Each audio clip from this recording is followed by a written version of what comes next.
The dress had been let out twice already. Claire Merritt stood in front of the full-length mirror in the bridal suite of Hargrove Manor and tried to breathe, the bodice pressed against her ribs with every inhale, not enough to hurt but enough to remind her. Enough to make her think about the appointment she had kept 3 months ago at a clinic on the north side of Boston, the sterile room, the paper gown, the decision she had made at 2 in the morning after her closest friend sent a photo of her newborn with the caption, "Number 3, and Claire had sat alone in her kitchen, realizing she had been waiting for a life that was not going to arrive on its own. 11 weeks. The baby was the size of a lime now. She had read that in an app she kept hidden in a folder on her phone labeled Utilities. No one knew. Not her mother, who was downstairs arranging last-minute flowers and crying into a handkerchief. Not her maid of honor, Jessica, who was refilling champagne glasses and pretending the morning was perfect. And not Garrett Alcott, who was standing at the altar at this exact moment in a charcoal suit his mother had picked out, holding his hands in front of him the way he always did when he was nervous, steady and controlled and entirely predictable. Claire had known Garrett for 4 years. She had agreed to marry him 14 months ago on a rooftop in Cambridge, while the city spread out below them, and he gave a speech so carefully constructed, she had recognized it as the kind of thing a good man says when he has decided it is time. She had said yes because he was kind, because he was reliable, because standing there at 28 with a career she had built from nothing and no clear idea of what came next, yes had felt like the only reasonable answer to a question she had not known how to ask differently. She did not love him the way she had once believed love was supposed to work. She had told herself that was fine, that the sharp, unsteady feeling she associated with love was just youth, just inexperience, just something you outgrew when you became a person with responsibilities and a mortgage and a veterinary practice with 14 staff members who depended on you to show up. She had told herself a lot of things in the past 14 months. Jessica appeared in the mirror behind her champagne flute. Smile wide and warm and slightly desperate, the way smiles get at weddings when everyone is trying very hard to feel what they are supposed to feel. "You look incredible," she said. Claire looked at the woman in the mirror, white lace cathedral veil bouquet of ivory peonies and eucalyptus that Garrett had chosen because he had read somewhere that eucalyptus was trending. She looked like a photograph of a wedding.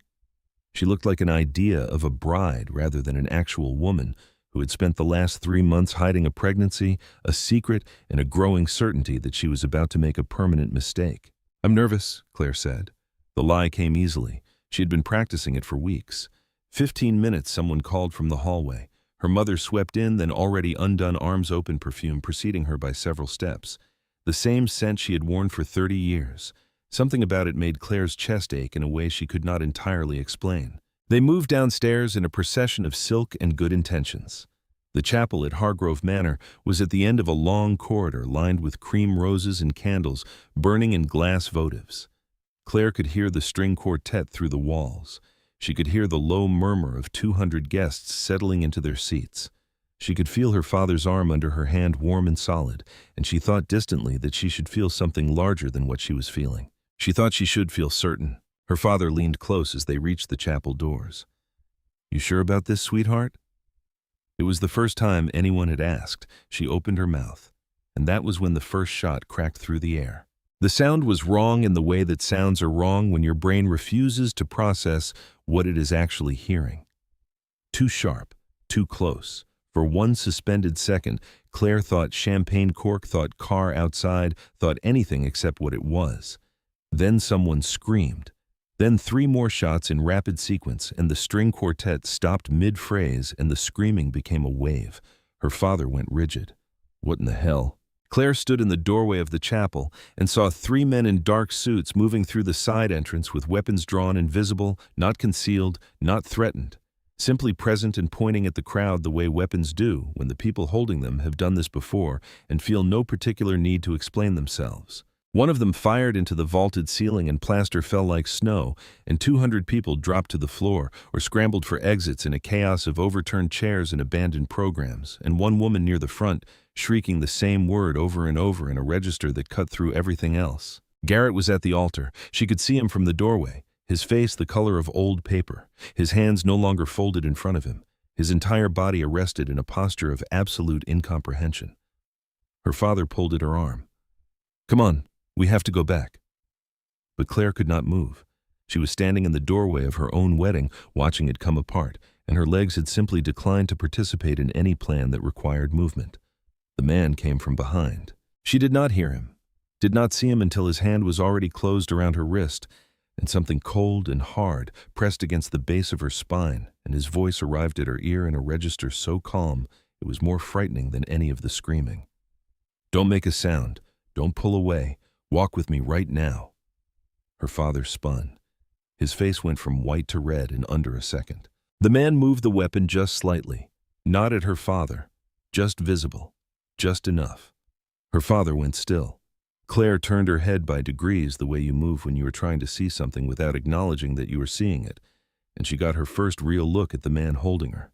Dark hair cut short, a jaw that looked like it had been broken once and reset, eyes that were not cold but contained the stillness that belongs to people who have spent a long time in situations where stillness was the difference between alive and not. He was looking at her the way you look at something you have been studying for a long time from a safe distance and are now finally standing next to. She did not know him. She was certain she did not know him. And yet something about the certainty with which he held her arm, the specific weight of his presence suggested that this was not symmetrical, that he knew considerably more about her than she knew about him. "Walk," he said. "Now." Her legs moved. She was not entirely sure how. He took her through the side corridor, away from the chaos of the chapel, away from her father calling after them, away from the sound of 200 people trying to escape through insufficient exits. They hit an exterior door at a controlled pace, not running, which was somehow worse than running. And then they were outside in October sunlight that felt grotesquely cheerful, and a black SUV was idling at the service entrance with the rear door already open. "Get in." "No." He lifted her. Not roughly, but completely, the way you move something that needs to be moved when there is no time for negotiation. She was in the back seat before she had fully registered that her feet had left the ground. She lunged for the far door, locked, child safety engaged. He was already inside and the vehicle was moving before either door had properly closed. She twisted to look through the rear window. The front of Hargrove Manor was pandemonium, guests on the lawn, security running toward the building, and there, standing at the main entrance with his phone pressed to his ear, Garrett, looking after the vehicle with an expression she had never seen on his face before. Something cracked open and unguarded and completely lost. The SUV turned a corner, and he was gone. She spun back. "Who are you?" It was not quite a question. Her voice had gone somewhere flat and strange, a register she did not recognize as her own. "Roman Hale." The man was looking at his phone with the focused attention of someone completing a task. "Before you ask, no, I'm not letting you go. You just..." There were guns. People were screaming. Those men were a distraction. Roman glanced up, met her eyes briefly, looked back at his phone. Controlled chaos. Nobody was going to get hurt. "You had guns inside my wedding." "I had 3 men inside your wedding making enough noise to get you out of that building before the people who actually want you dead had a chance to act." The SUV accelerated. Claire pressed herself against the far door and tried to locate a version of this moment that made sense. There was not one. "I don't know you," she said. "No." He reached into the seat pocket and produced a manila folder, held it out to her. "But I've known about you for 6 weeks. Read this." She did not take it.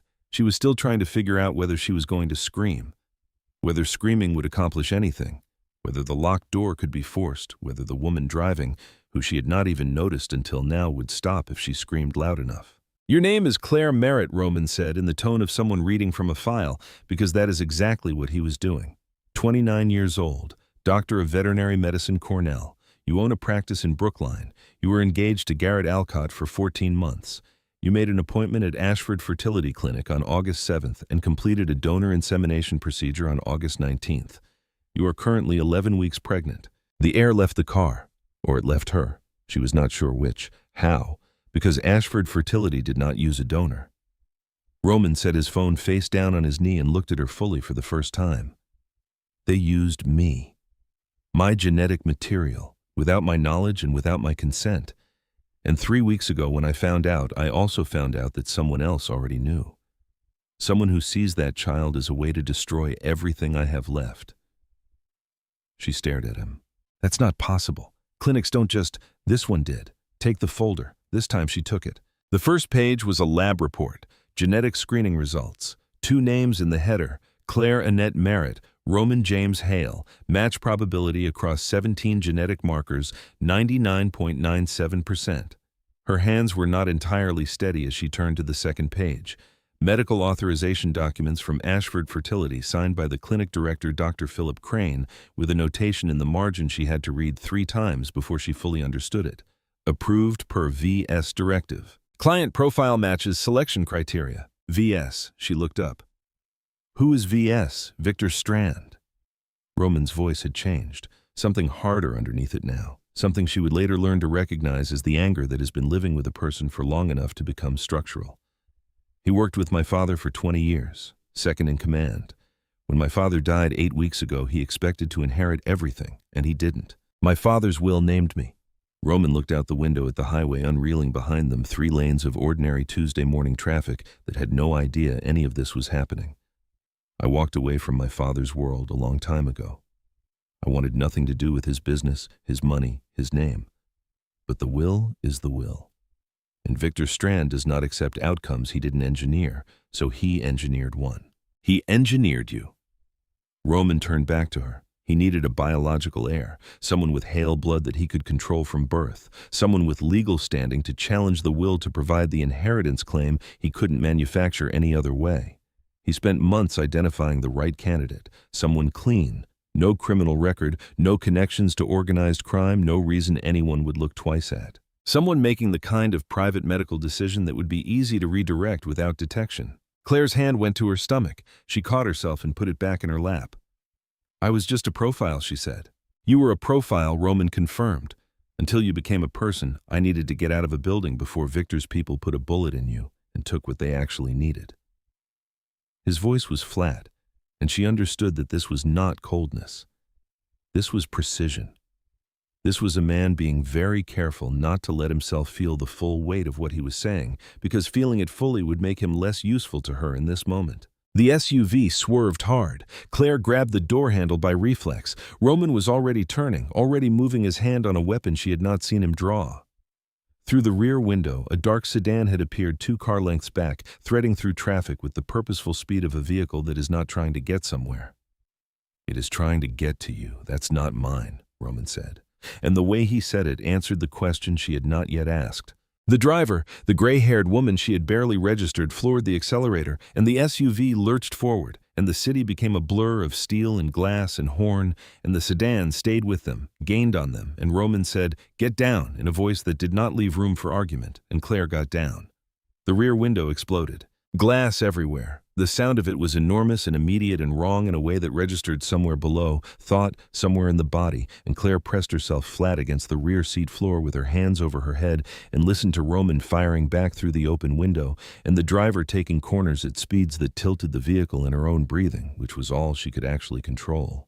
It lasted 10 seconds. It lasted forever. And then the driver said clear, and the gunfire stopped, and there was just the sound of the engine and the wind through the broken window and Claire on the floor of an SUV in her wedding dress, covered in glass that caught the light like scattered diamonds. Roman reached down and helped her up. His hands moved over her, quickly checking the way a medic moves, efficient and impersonal. "You're not hit." She did not answer immediately. She was looking at the folder in her lap, which she had not let go of. She was looking at her name next to his on a lab report that should not exist. She was looking at the bullet holes in the rear window of the car she was sitting in, and feeling with a clarity that surprised her that the life she had been living 3 hours ago was not going to be waiting for her when this was over. "What happens now?" she said. "Now we get somewhere safe." Roman was checking his weapon, reloading with the focus of someone for whom this is not an unusual Tuesday. "Now I explain the rest. There's more. There's considerably more." The safe house was 40 minutes outside Boston, down roads that switched back on themselves through dense Massachusetts forest, until Claire had entirely lost track of direction. The property looked like a farmhouse from the outside. Inside it was something else. Monitors, maps, a kitchen table covered in printed communications and satellite images. 2 people waiting. The woman Nora Walsh was in her mid-40s with a jaw that suggested she had made decisions under pressure most of her life, and a sleeve rolled up to reveal the tail end of a tattoo that looked military. She looked at Claire the way people look at things they have been briefed on but are seeing in person for the first time. The man, Derek Slade, was younger, early 30s, leaning over a laptop with the posture of someone who lives inside information. He barely looked up when they came in, then looked up fully, then closed the laptop halfway in a gesture that suggested the contents were not for general viewing. "She okay?" Nora asked. "She's fine," Claire said. "She's also in the room." Nora's expression shifted by a degree. "She's fine," she repeated, and it sounded different the second time, like a fact she was filing away. Roman sat Claire down at the kitchen table and spent the next hour telling her the rest. Vincent Hale had run the largest private criminal operation on the eastern seaboard for 30 years. Not the kind of business that made headlines, the kind that made headlines go away. Import networks, enforcement contracts, money moving through structures so layered and legitimized that the actual source had become academic. He had been careful, connected, and for 30 years effectively untouchable. He had also been dying for 18 months.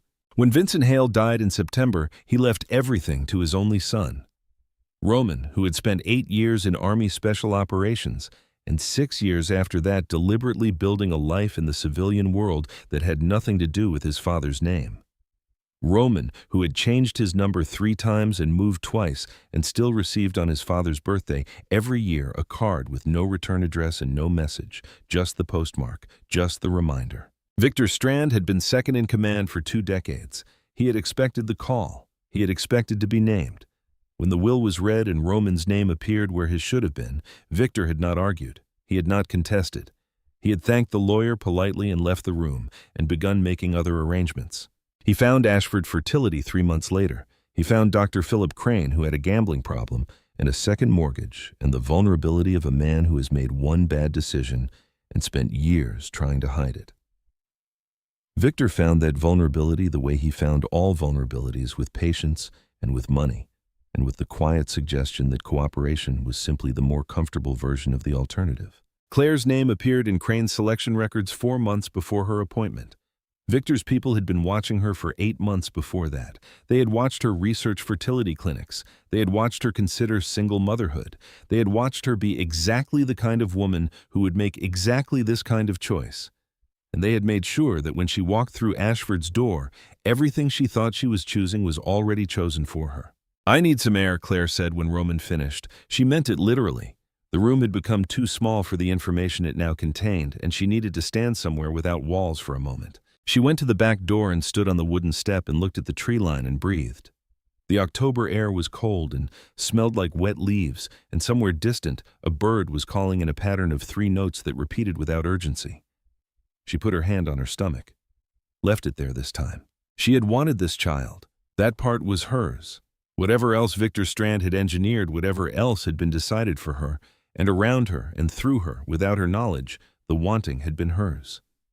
She had sat in that clinic waiting room and filled out those forms with a certainty that was one of the few uncomplicated things she had felt in years. She had wanted to be a mother more than she had wanted almost anything she could name. Victor had used that, had seen it in her, and used it like a lever. That was the one thing they had miscalculated. They had mapped her choices, her habits, her fears. They had not mapped what she was willing to fight for. She stayed outside until the cold became something she could not ignore, then went back in. Roman looked up from the table. "Tell me everything," she said. "All of it. The parts you think I can't handle, and the parts you think are too complicated, and the parts that are going to make this worse. I want to know exactly what was done to me, and exactly what Victor Strand is planning to do next." Roman looked at her for a long moment. Then he pulled out the chair across from him and pushed a second folder toward her. "Sit down." She sat. They worked through it for 2 hours. Victor's network, his known associates, the shell company that owned Ashford Fertility under 3 layers of corporate structure, the communications Derek had pulled from the clinic's servers showing the timeline of Claire's selection and the precise instructions Crane had received about her treatment. There were photographs. One was of Claire leaving the clinic in August, taken from across the street with a long lens. Another was of Roman younger, in uniform, a caption she read once and did not read again. On the 3rd day, something settled in Claire that she could not entirely name. Not comfort, not acceptance. Something more functional than either. She had stopped waiting to wake up from this. She had started paying attention instead. She watched how Roman moved through the space, how he checked sightlines from every window without appearing to. How he listened to Derek's reports with the attention that extracts what matters and discards what doesn't. How he brought her food without being asked and left it near her without comment, which was somehow more considerate than making a production of it. She also watched what he could not hide. The way he stopped just for a fraction of a second whenever the baby came up in conversation. The way his hands stilled on whatever he was holding. The way he would reassemble his composure immediately after careful and complete the way someone closes a door they have accidentally left open. "You don't have to pretend," she said on the third evening. They were in the kitchen, late Derek and Nora elsewhere in the house. She was reading through financial records he had given her. He was cleaning a weapon in the methodical way that had stopped alarming her sometime around the second day. He looked up. "Pretend what?" "That this doesn't mean anything to you." "The baby." She kept her eyes on the documents. "You don't have to perform not caring. It actually makes it harder to work with you." He was quiet for a moment. "I'm not pretending." "Then what are you doing?"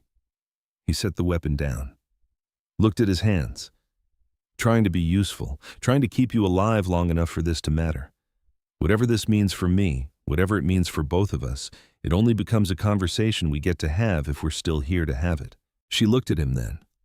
This man who had walked into her wedding and pulled her out of it. This man who had given her glass in her hair and a folder full of evidence and a truth she had not asked for and could not give back. This man who flinched barely when she used the word baby. "Okay," she said. "Then let's make sure we're still here." On the fourth day, everything fell apart.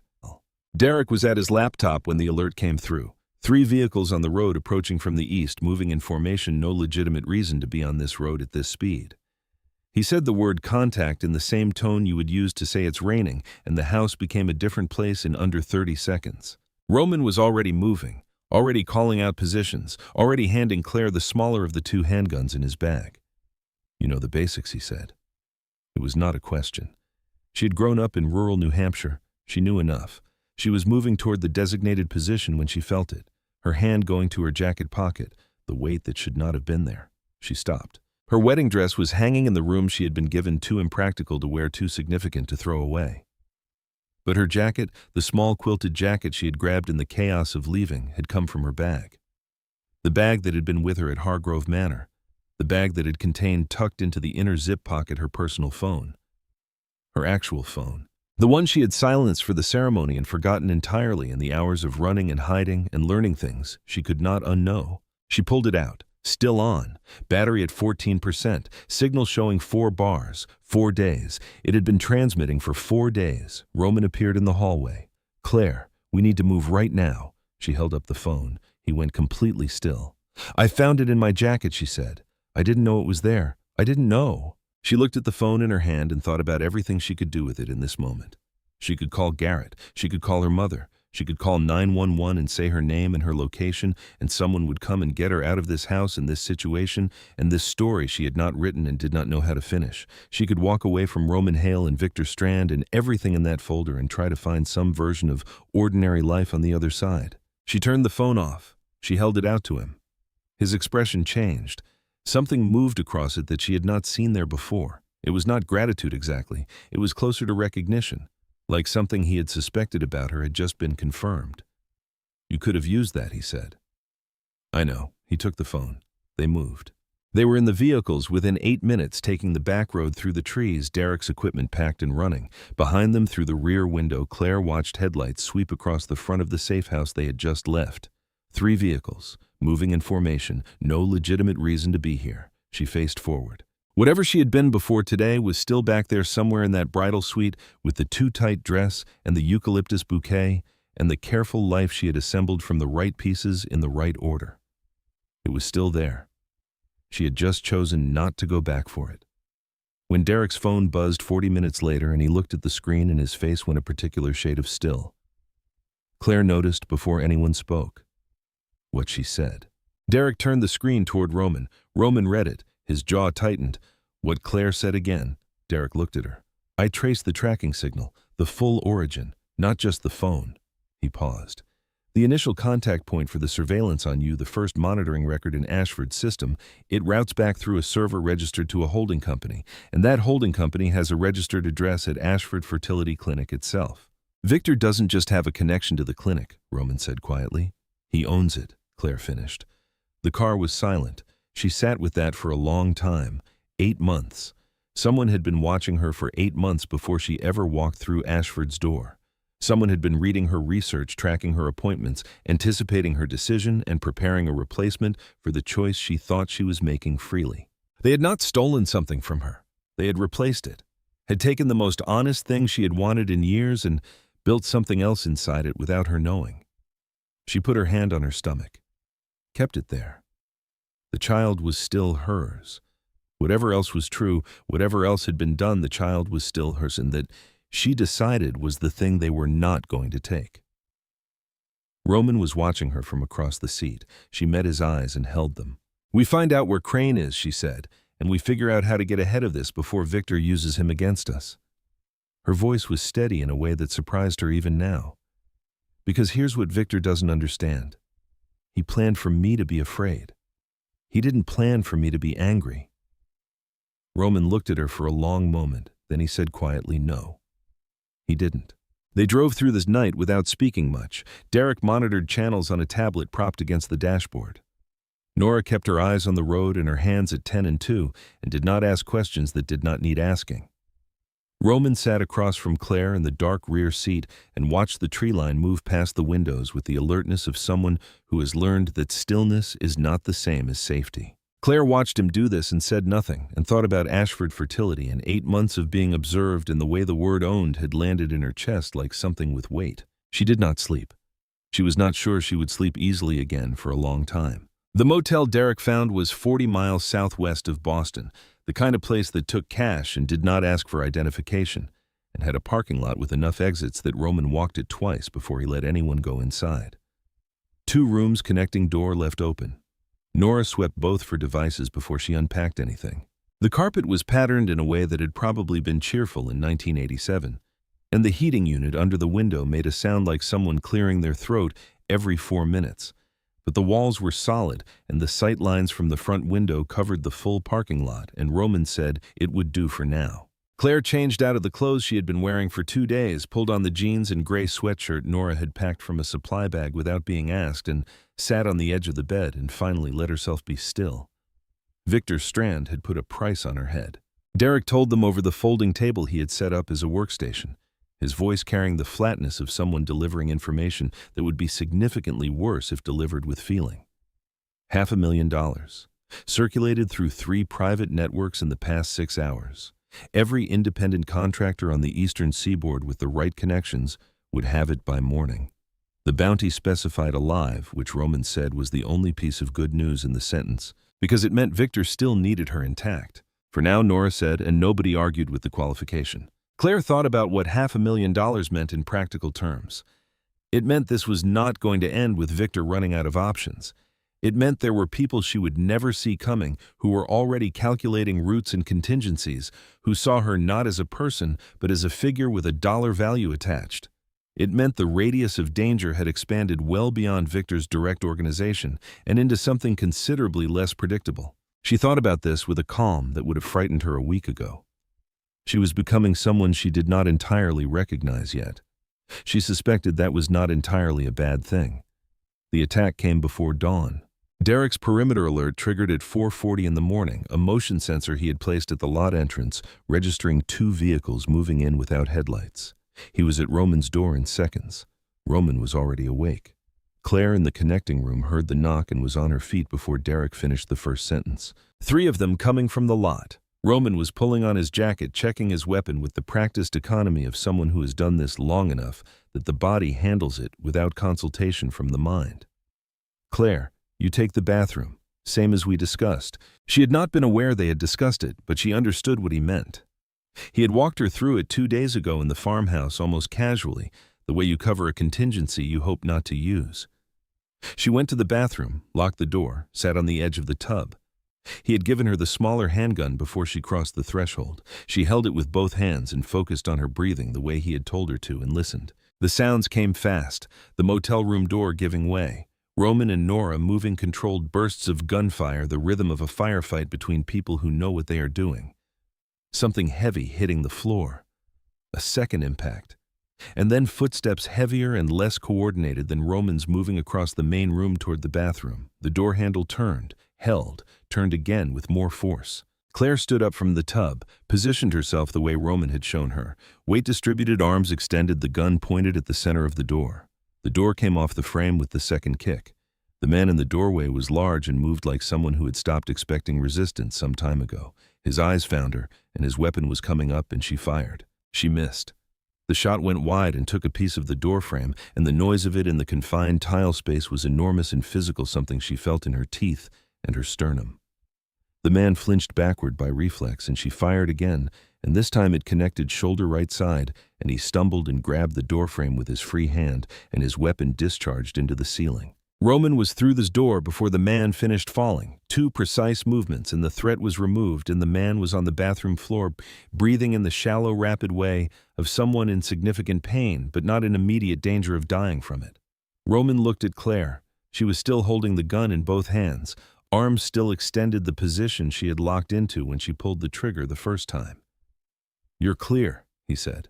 She lowered her arms. Her hands were shaking. The rest of her was not. "I missed the first shot," she said. "You hit the second one." He took the gun from her carefully. "That's what matters." She looked at the man on the floor and felt something complicated move through her that she did not have words for yet, and filed away to examine later when there was time for that kind of thing. Nora appeared in the doorway, a cut across her forearm, already clotting, her expression unchanged. "We need to go. Now. More will come." They left in under 4 minutes. The motel went up behind them gas line and a secondary charge Derek had rigged to the room's electrical panel. "Standard erasure protocol," he said, without elaborating on when or where he had learned what standard erasure protocol meant. Claire watched the flames in the side mirror until the road curved and took them away. She didn't say anything about the fire. She didn't say anything for a long time. The next safe location was a cabin 2 hours northwest state forest land. No neighbors within 4 miles, accessed by a dirt road that branched twice and was not on any navigation system, Derek checked. Roman had held the address for months, he said. An insurance policy against exactly this kind of cascading failure. Nobody knew it except him. Nobody, Nora said, which was a different statement than it sounded. Nobody, Roman confirmed, and the word sat between them with a weight that Claire filed away and did not press on. Inside the cabin was sparse but functional. A wood stove, a kitchen with canned goods, a long table. Derek immediately converted into a workstation. 2 small bedrooms. Claire took the one with the window facing the tree line and sat on the bed and put her hands flat on her knees and breathed until the shaking in her hands became something manageable and then something she could mostly ignore. Victor released the footage that evening. Derek found it first, a local Boston news segment that had been picked up by 2 national outlets within the hour. Cell phone video from inside Hargrove Manor's chapel, captured by a guest near the back, showing 3 armed men entering through the side doors, and most clearly a 4th man gripping Claire's wrist and moving her forcibly toward the exit while her father tried to intervene and was restrained. The caption on every version of the story was a variation of the same words. "Local woman abducted at her own wedding. Authorities seeking information." The segment cut to an interview. Victor Strand, silver-haired and composed in the way that money makes you composed, speaking to a reporter outside what appeared to be a police precinct. His voice carried the measured devastation of a man who knows exactly how much sorrow to display and where to put the pauses. "We were guests at Claire's wedding," he said. "I've known her family for years. When the attack began, I tried to intervene, but the men were armed and organized. We are cooperating fully with law enforcement, and we are praying for Claire's safe return." Then Garrett. He was standing outside what looked like his apartment building. No jacket. Despite the October cold, his face carrying the damage of someone who has not slept and has been crying and is trying very hard to hold himself together for the camera. He looked directly into the lens and said Claire's name in a way that made her chest ache despite everything. "If you can see this," he said. "If you're watching somewhere, I don't care what happened or what they told you. I just need to know you're okay. Just come home." Claire watched the screen for a long time after Derek closed the browser window. She thought about Garrett standing outside his building in the cold. She thought about her mother, who did not yet know that her daughter was in a cabin in the state forest with a gun she had recently fired at a person. She thought about the woman in the chapel footage, visible for 3 seconds in white lace before a man's arm pulled her from the frame, and how that woman looked like someone she had been a very long time ago. "He's controlling the story," she said. Her voice was even. "Victor. He's already turned Roman into the villain and himself into a witness. By the time we surface, everyone will have decided what this is, which is why we move before he finishes building the narrative," Roman said. He was across the cabin at the table going through printed documents, with Nora his jacket off. And it was then that Claire noticed the dark stain along his left forearm, the way the fabric of his shirt clung there, in a way fabric clings when it has absorbed something and begun to dry. "You're hurt," she said. "It's nothing." She crossed the room and took his arm by the wrist before he could redirect her. Turned it enough to see the gash along the outer forearm. 4 inches at least, deep, the kind of wound that comes from glass or metal edge at speed. From the motel. From something in the motel that she had not seen happen because she was in the bathroom. "Sit down," she said. "Claire, I'm a veterinarian. I have sutured things considerably larger than you under considerably worse conditions. Sit down." Something in his expression shifted. He sat.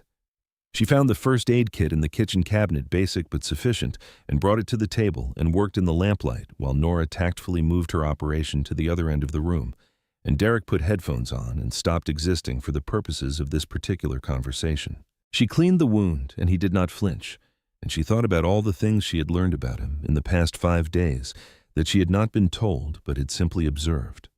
The way he apologized, not in words, but in actions, bringing her tea she hadn't asked for, making sure she had the better of the two, sleeping arrangements without making it a conversation.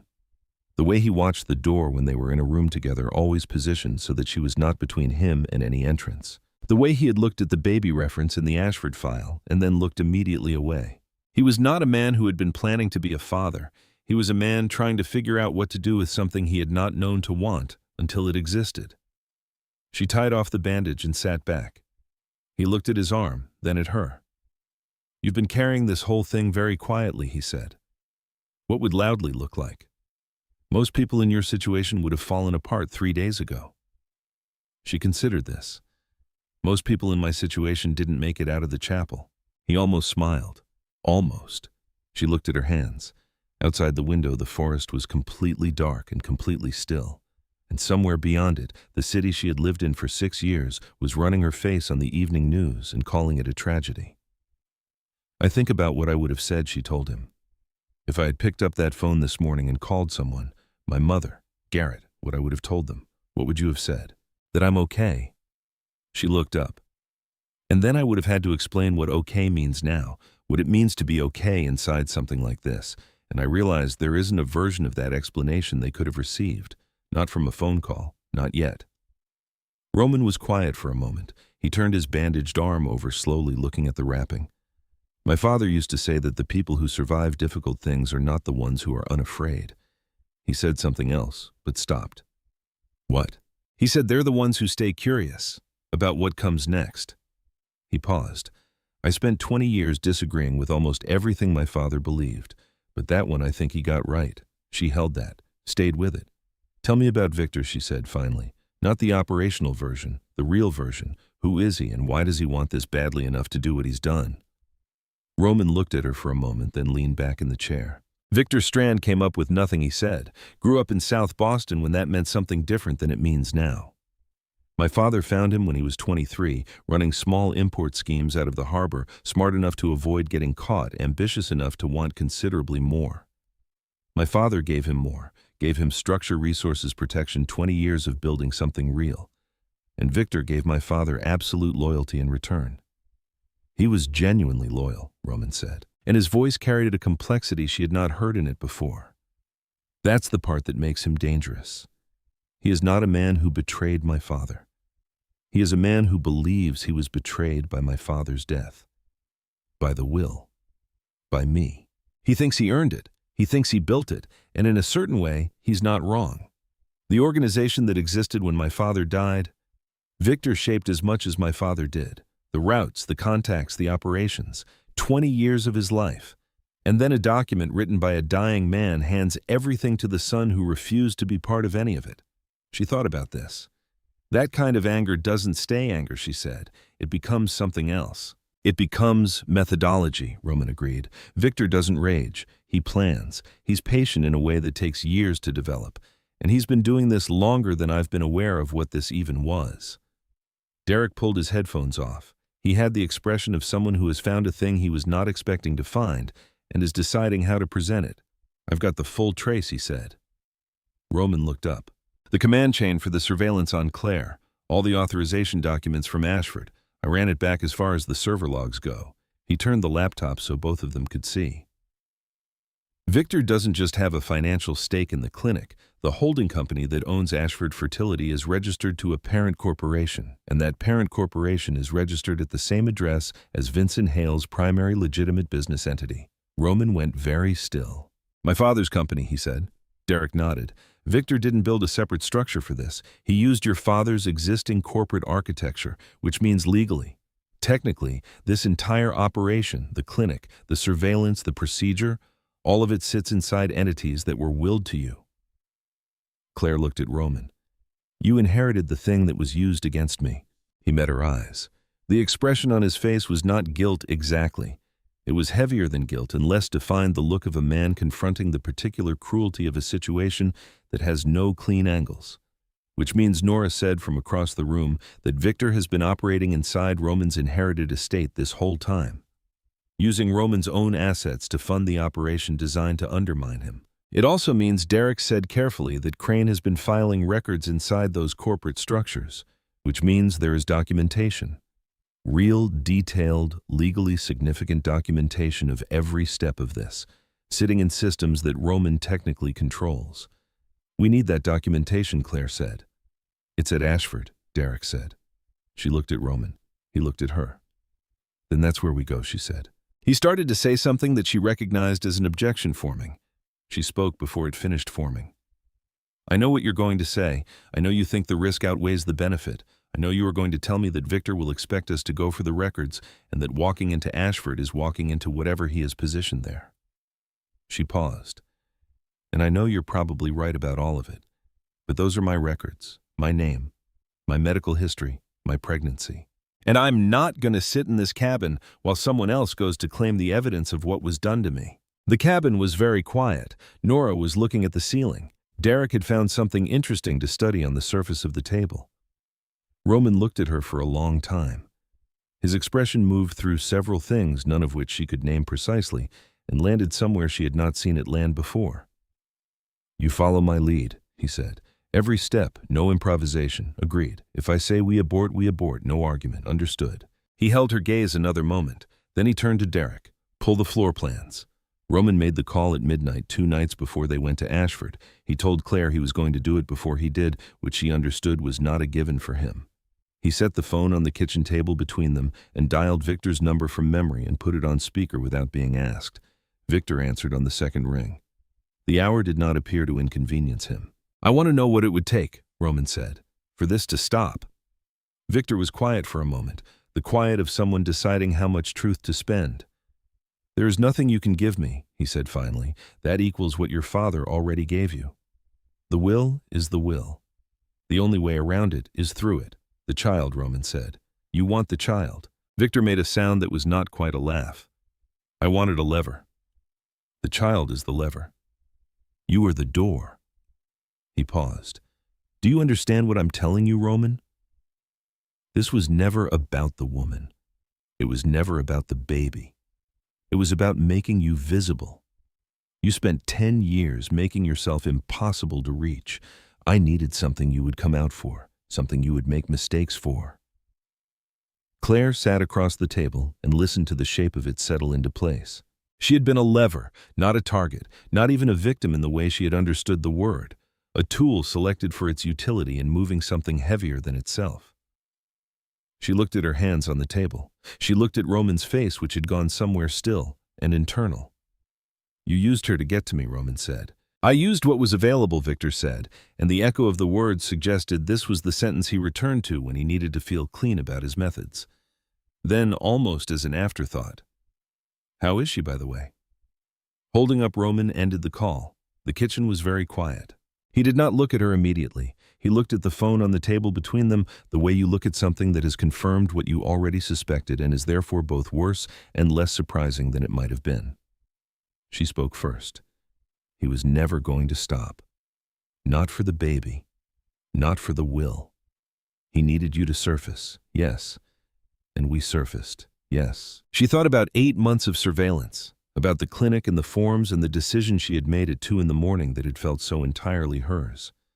It had been hers, and someone had seen it and calculated that it could be useful, and had simply redirected it withaut changing what it looked like from the inside. That's what made it so clean, she said half to herself. I was never supposed to know. The baby was supposed to be born and contested, and by the time anyone understood what had happened, it would have been too late to matter. Roman looked at her. It matters now, he said. She nodded slowly. Then she said, we need those records, not just for us, for every version of this that comes after us.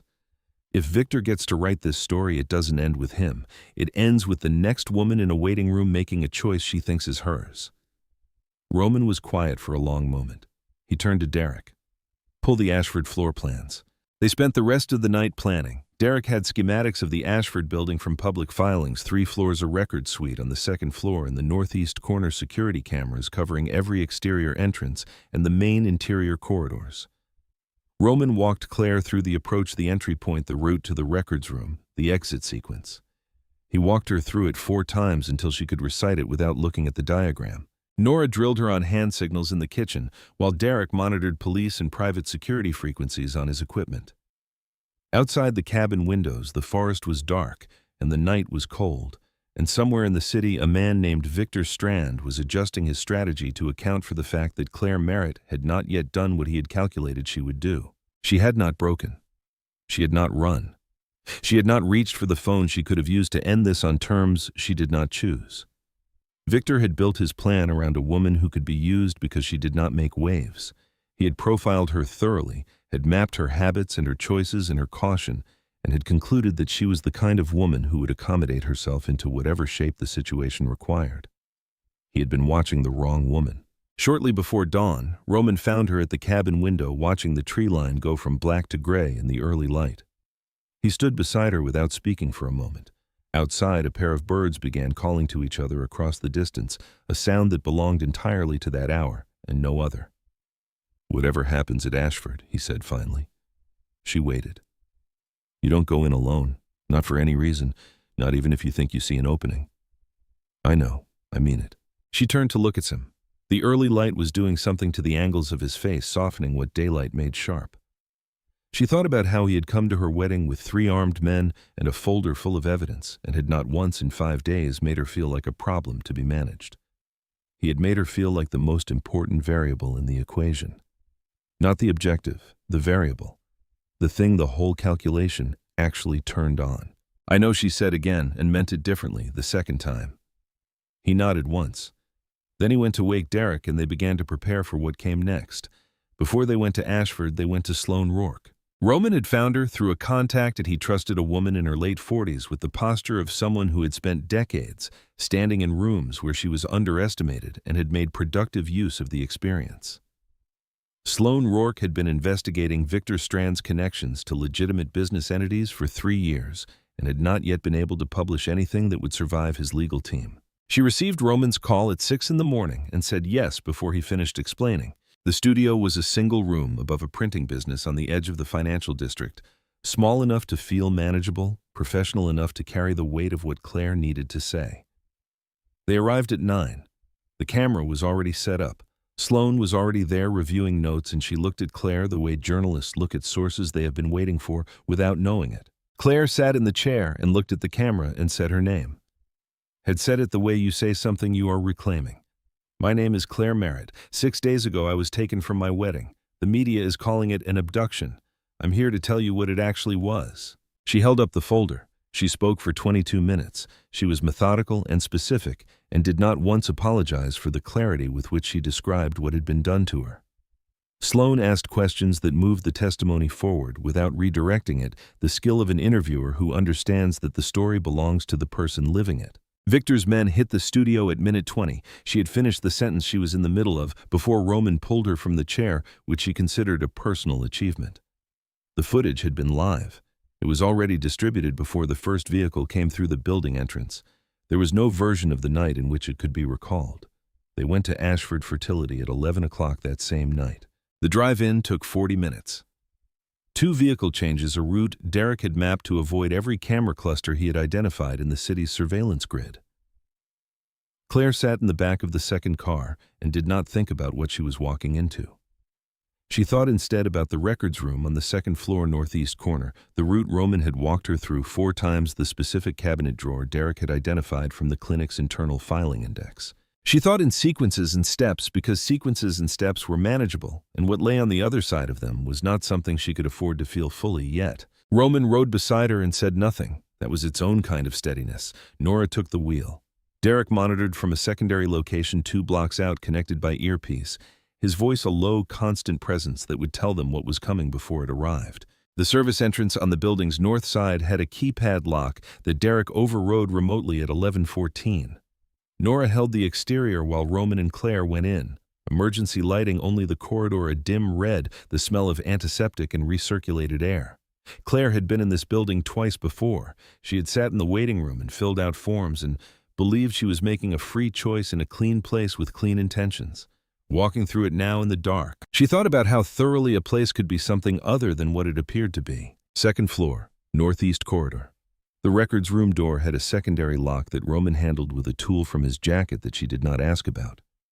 Inside, rows of filing cabinets in a space that smelled like paper and old metal, pre-digital. Physical records, which Derek had said was exactly the kind of system a man like Victor would prefer for the things he most needed to control. She found her file in under 2 minutes, her name on the tab in the 3rd drawer, a folder thicker than it should have been for a single patient. Inside her intake, forms her medical history, her treatment records, and behind them, paper clipped to the back documents that had no business being in a patient file. A corporate authorization memo with Victor Strand's initials, a genetic profile that included Roman's name. A communication chain between Crane and a project coordinator she did not recognize discussing her suitability and timeline, and something referred to as the delivery window, which was not a medical term. She stood in the dark records room and read the evidence of her own engineering and felt something move through her that contained elements of grief and rage and was larger than either. She had been selected, prepared, monitored. The most private decision she had made in years had been anticipated and redirected, and she had walked into it believing she was the only person in the room who knew what she wanted. She put everything in the bag Roman had given her, every page. The lights came on. Not emergency lighting, full overhead fluorescence, sudden and total, and Victor Strand was standing in the doorway with 6 men behind him and an expression of mild disappointment that was more frightening than anger would have been. "Well," he said, "I'd hoped you'd be smarter than this." Roman's weapon was up before Victor finished the sentence. 6 weapons came up in response, distributed across the doorway and the corridor beyond, angles that made the arithmetic of the situation immediately clear.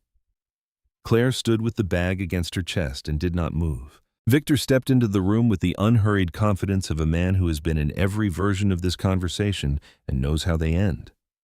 He was older up close than he appeared on television. The silver hair and the expensive suit and the composed face were all present, but the eyes were something the television did not capture: the acuity of a person who has spent decades locating what other people value and determining how to apply pressure to it. "I've been watching you for 8 months, Miss Merritt," he said. "I know how you think. I know what you're willing to risk and what you're not." He glanced at Roman with something that might have been genuine regret. I've known longer, and you keep making the same mistake." "What mistake is that?" Roman said. His voice was level. His weapon did not waver. "Letting what you care about become visible." Victor clasped his hands behind his back, the posture of a man who considers violence a tool used by people who have run out of better options. "Your father understood this. He kept me at arm's length for the first 5 years. Never let me see anything that mattered to him. Then he got older, and he got sentimental, and he started talking about legacy and family. And eventually he handed me a son who felt like a liability." Victor looked at Claire. "And then I handed him a reason to come out of hiding." "You used her," Roman said. "I used what was available." Victor's tone remained pleasant. "That's not cruelty. That's efficiency." Claire spoke before she had decided to. "Your efficiency," she said, "has a name on it. My name, my file, my pregnancy. And everything you authorized is in this bag." Victor looked at her with the attention of someone recalibrating an estimate. "That documentation," he said, "will take my legal team approximately 4 days to contextualize in a way that makes you the architect of this arrangement rather than the subject of it. Dr. Crane has already provided a preliminary affidavit suggesting that the insemination was conducted at your specific request with full knowledge of the donor's identity." He paused. You are not the victim in the version of this story that my lawyers will tell. You are a woman who pursued a wealthy man's genetic material for reasons of financial interest and is now attempting to manufacture evidence of coercion to avoid the consequences. The room was very quiet. Claire felt the shape of it settle around her, the trap inside the trap.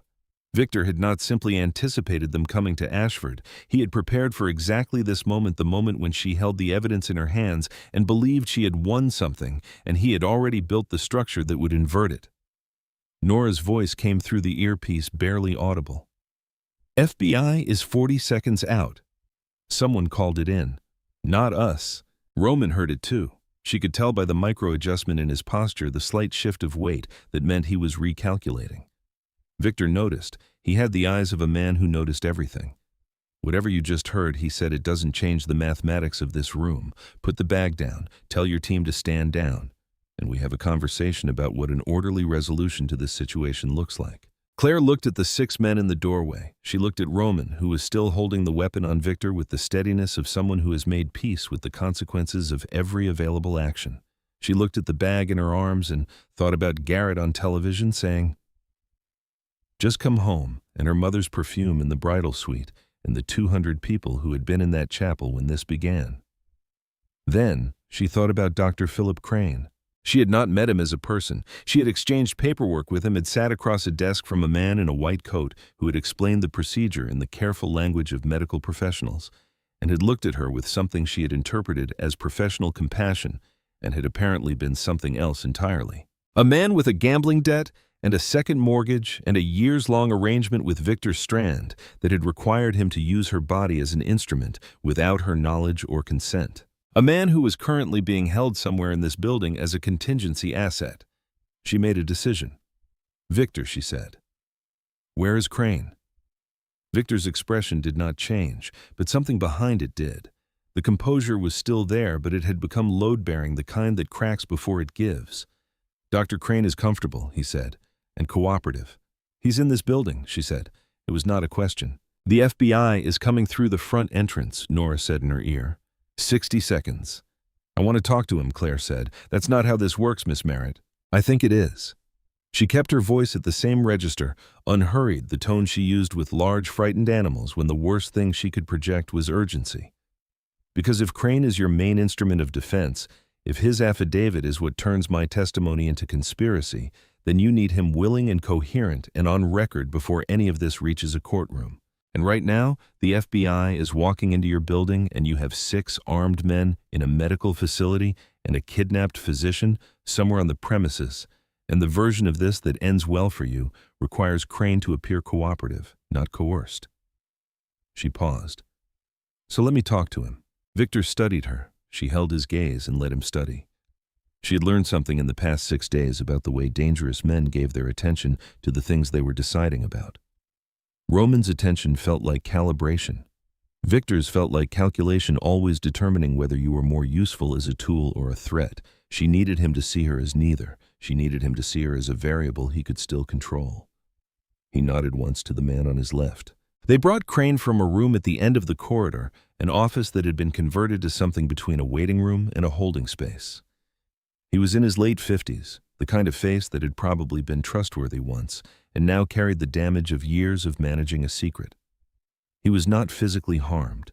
He was diminished in the way of men who have been afraid for a long time and have run out of the energy it takes to hide it. He saw Claire and stopped. She looked at him. She had thought about what she would feel in this moment. She had expected anger, had expected to have to suppress it. What she felt instead was something closer to recognition. A man who had made one bad decision and had spent years being owned by it. A man who was standing in the place his choices had built and finding it considerably smaller than he had imagined. She walked toward him. Victor's men shifted. Roman tracked the movement. Nobody stopped her. She stopped 3 feet from Crane and looked at him the way she looked at patients who were in pain and did not know how to show it. Level and steady and without judgment in it, because judgment was not what was needed. You know what you did, she said. She kept her voice low, not quite private, but below the threshold of the room. You read my file. You read every form I filled out and every note from every consultation, and you made a decision about me based on someone else's interest. She waited. and I think you have known for a long time that it was wrong." Crane did not speak. He was looking at a point somewhere past her shoulder. "I'm not asking you to feel what you should feel about that right now," she said. "I'm asking you to look at where we are. This building is being surrounded. Everything Victor has built is coming down in the next 48 hours whether you participate or not. The only question is what your name is attached to when it does." She paused. "You still have a choice. It's a smaller choice than the one you had 8 months ago, but it's still a choice." Crane looked at her, really looked for what she suspected was the first time since she had walked into his office 8 months ago believing he was her doctor. Outside, distantly, she heard the sounds of a building being entered by people with authority and equipment. Victor spoke from behind her. "This is theater," he said, and his voice had changed underneath its pleasantness. Now the sound of a man who is beginning to perform composure rather than simply possessing it. "Crane, don't." Crane looked at Victor, then back at Claire, then at the bag she was holding, the files with his name on the memos, the 20 years of a decision he had made once and had been making in smaller increments ever since. He turned toward the door. Victor moved and Roman was faster. The space between them closed in a single motion, and the two men met in the center of the room with the violence of a confrontation that has been building for longer than anyone in the building has been aware of. Claire stepped back. She pulled Crane by the arm away from Victor's men, who were recalculating, away from Roman, who needed the space, toward the corridor where she could hear boots on stairs and voices calling federal and clear, and all the sounds of an institutional reckoning arriving at speed. One of Victor's men reached for her. She dropped her weight the way Roman had shown her in the cabin and drove her elbow back and felt the impact register, and kept moving Crane behind her, the bag in her hand, into the corridor that was filling with people in tactical gear who were not Victor's people. She said her name, said it clearly and immediately, and held up the bag. "Evidence, medical records. I'm Claire Merritt." The agent in front of her had the eyes of someone who has been briefed and is confirming a visual match. She could see the moment of recognition. Behind her in the records room, she heard Victor's voice reaching a register she had not heard from him before. Something that was not composure, something that was the sound a calculation makes when it encounters a variable it failed to account for. They separated her from Crane and took the bag and moved her into the stairwell. Two agents beside her, the sounds of the floor being processed behind them. She sat on the stairs and put her hands on her knees and breathed. Roman appeared 3 minutes later, a cut above his left eye, his jacket gone, moving under his own power with the focused economy of someone cataloging their own damage and determining it as acceptable. He stopped when he saw her upright and unbloodied. Something shifted in his face, not relief, because relief implies the outcome was uncertain. Something quieter than that, something that had stopped needing a name. She stood up. "Crane is talking," she said. "I know. Nora has him. Victor. Being processed." He paused. "The FBI had a warrant in progress before tonight. Someone in his organization cut a deal 2 days ago. We were never the only play in motion. She absorbed this. All of that," she said, "the motel, the cabin, the bounty, would have happened regardless." "Yes," he held her gaze, "but the broadcast is what locked it.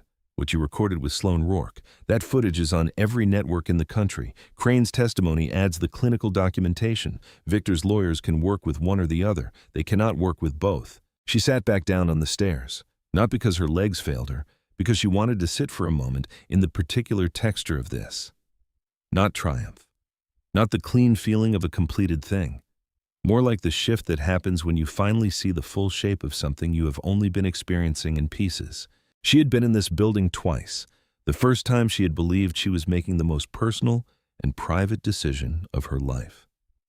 The second time she had walked out with the evidence of what had been done to her and the testimony of the man who had done it. Both times she had left with something that belonged to her. She was going to need to call her mother. She was going to need to call Garrett. She was going to need to find words for things that did not yet have words. But first, she was going to sit on these stairs for another minute and let herself feel this. The feeling of having moved through the thing rather than around it. Of having been in the center of something terrible and having remained, despite everything, recognizably herself. More herself possibly than she had been before any of this started. The weeks that followed had the quality of a fever breaking. Slow at first, then all at once. Victor Strand was charged on 11 federal counts: racketeering, conspiracy, wire fraud, genetic manipulation facilitated through interstate commerce, a charge the prosecuting attorney noted had been used fewer than a dozen times in federal court. and which the media found compelling enough to lead with for 3 consecutive news cycles. His legal team was excellent and expensive, and the evidence was better. Philip Crane negotiated a cooperation agreement. His testimony was detailed, chronological, and corroborated at every point by the documentation Claire had taken from the records room. He described the selection process, the corporate authorization chain, the specific instructions he had received regarding her treatment. He described the moment he had understood that what he was participating in had moved beyond what he had originally agreed to, and the years he had spent telling himself it was too late to stop. He did not look at Claire during the portions of his testimony that involved her directly, which she thought was probably the closest he was capable of coming to acknowledging the specific gravity of what he had done. She watched the trial from the gallery on 3 separate days. She sat in the wooden bench seats and listened to the architecture of what had been built around her life, and felt with each session a gradual settling of something she had not known was unsettled. Not resolution. More like the shift that happens when you finally see the full shape of something you have only been experiencing from the inside. Victor was sentenced to 42 years. He did not look at her when the number was read. He had already retreated into whatever interior space allowed him to believe he was still the one controlling the terms. Sloane Rourke won an award for her coverage. She sent a bottle of wine and a card that said simply, "You told it right," and the rest followed. Roman sold his father's estate. Not immediately. It took 2 months of legal work and a process that Derek described as technically complex but operationally straightforward, which she had come to understand was his way of saying it was neither. The proceeds went into a foundation that Roman established with the help of a non-profit attorney Nora had worked with previously. The foundation supported legal and medical advocacy for victims of fertility fraud, a category of harm that existed in a regulatory gap most people were unaware of until it happened to them. He named it after nobody. He said naming things after people was the kind of gesture his father had made, and he was trying to build something that did not resemble his father's methods, even in the superficial ways. She had understood what he meant. Garrett called on a Thursday evening, 3 weeks after Victor's sentencing. She was at the kitchen table of the apartment she had moved back into, going through paperwork from her practice, which had continued operating in her absence under her associate Dr. Ellison, with a competence that she found both gratifying and slightly humbling. He sounded like himself. The damage she had seen on his face on the television broadcast had receded into something quieter, something a person carries rather than displays. "I just needed to hear your voice," he said, "to know you were okay, the real okay, not the news okay." "I'm okay," she said, "the real kind." He was quiet for a moment. Then he said, "I watched the broadcast 3 times. I didn't know you could do that. I didn't either. You looked like you'd always known." She thought about that. Maybe the knowing was always there, she said. "I just didn't have a situation that required it." He said he was seeing someone. He said it carefully, giving her space to receive it however she needed to. She told him she was glad and meant it, which surprised her slightly. She thought about the woman in the bridal suite who had been about to marry a good man for the wrong reasons, and felt something adjacent to gratitude for the gunshot that had interrupted the proceedings, which was not a feeling she would have predicted for herself, but which she was choosing not to argue with. They said goodbye with the warmth of 2 people who had cared for each other in a limited way and were relieved to have escaped a much more permanent version of that limitation. Her mother required more. 3 conversations over 2 weeks before the shape of the new reality settled between them. Her mother was a woman who had built her understanding of safety around predictability, and what her daughter had survived did not fit inside any framework she had for comprehending it. Claire was patient. She called more than was strictly convenient. She let her mother ask the questions twice and answered them the same way both times. On the 3rd call, her mother said, "That man, Roman," and stopped. "He's the father," Claire said. "We're figuring out what that means. Is he?" Her mother paused. "Good to you." Claire thought about the way he checked sightlines from every window, the way he had sat with her in the kitchen of the cabin and talked about his father until it was almost dawn, the way he had looked at her on the stairs of Ashford Fertility, the focus going out of his face when he saw she was unhurt, the expression beneath it that he had stopped trying to conceal somewhere around day 5. "Yes," she said, "he is." Roman was not, by his own admission, a man who had known how to be good to people in the ways that mattered most. He had learned certain kinds of care in the military, the kind that expressed itself as logistics and positioning, and staying between the people you were responsible for and the direction of incoming fire. He had not learned the quieter kinds, The kind that showed up in small decisions about what a person needed before they knew they needed it. The kind that required paying attention not to threat assessment, but to another person's interior. He was learning. She watched him learn with the patience of someone who understood that the qualities she valued most in him, the steadiness, the precision, the refusal to offer comfort, that was not true, were the same qualities that made the softer things harder for him. He did not tell her things he was uncertain about. He did not perform emotions he was not sure he was having. When he said something personal and unguarded, she understood it was because he had decided it was true, not because it was what the moment seemed to call for. She found that more valuable than fluency would have been. The baby grew.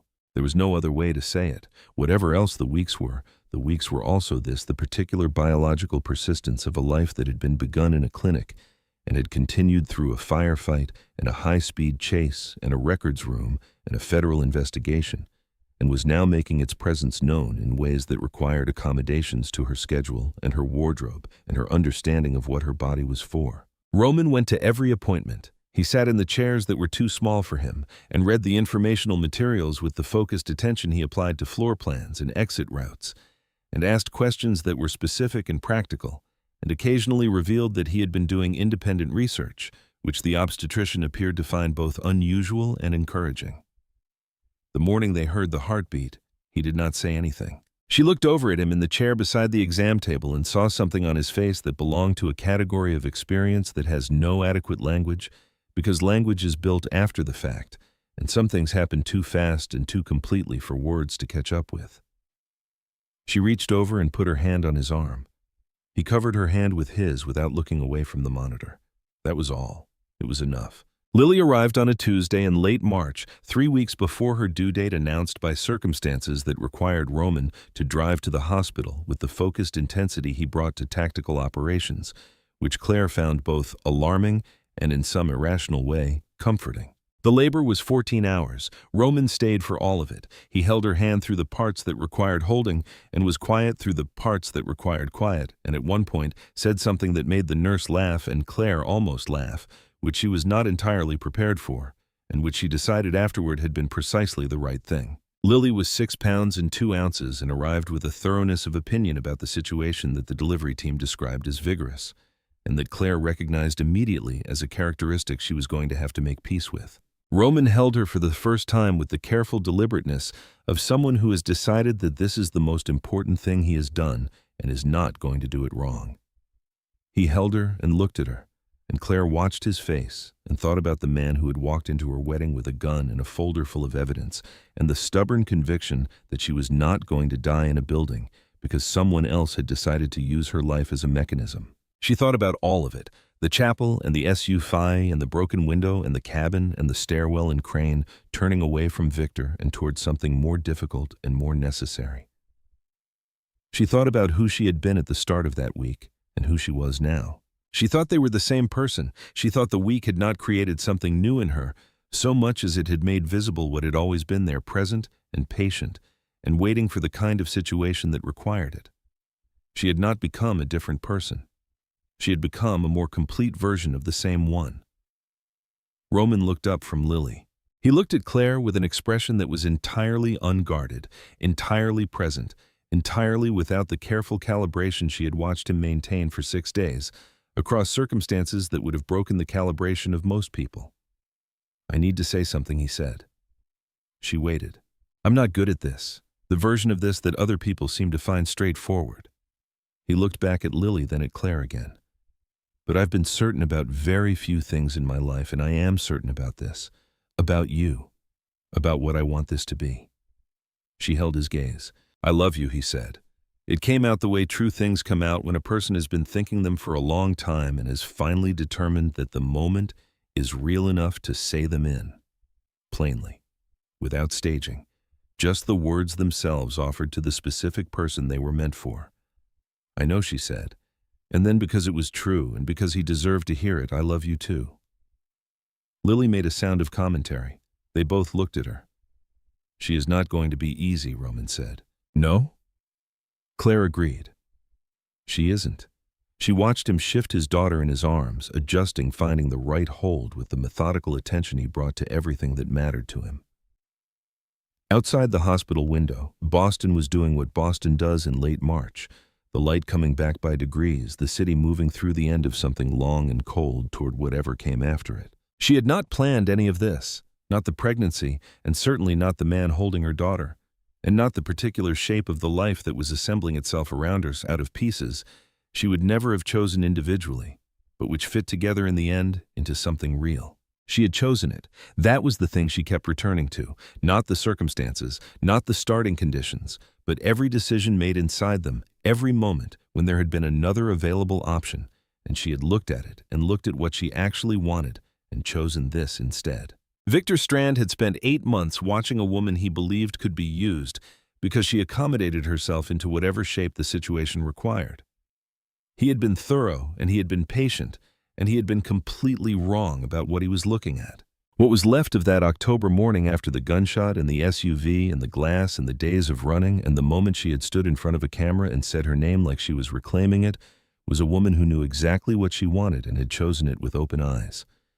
She looked at Roman and at Lily and at the March light coming through the window and thought, this is mine.